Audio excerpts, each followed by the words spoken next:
வேலூர் மாவட்டம் மேல்பட்டி பகுதியில் பாட்டி வீட்டில் இருந்த 6 வயது சிறுவன் காயங்களுடன் சடலமாக மீட்கப்பட்ட சம்பவம் அதிர்ச்சியை ஏற்படுத்தியுள்ளது. திருப்பூரில் வசித்து வந்த ராஜேஷ் ஆஷா தம்பதியின் மகன் முகிலன் கடந்த சில தினங்களாக பாட்டி வீட்டில் இருந்ததாக கூறப்படுகிறது. இதற்கிடையே முகிலன் திடீரென உயிரிழந்ததாக தகவல் தெரிவிக்கப்பட்டது.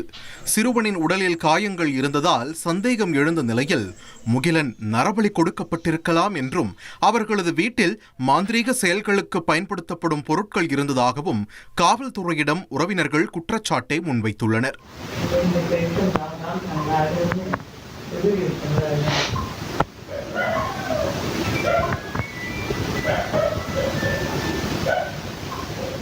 முகிலன் டெத்தில் எனக்கு ஒரு சந்தேகம் இருக்குது.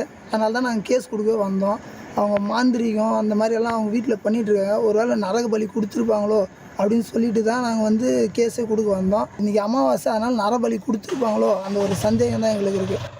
தொடர்ந்து சம்பவ இடத்திற்கு சென்று சிறுவனின் உடலை கைப்பற்றி பிரேத பரிசோதனைக்கு அனுப்பிய காவல்துறையினர் சிறுவனின் மரணத்திற்கான காரணம் குறித்து தீவிரமாக விசாரணை மேற்கொண்டு வருகின்றனர்.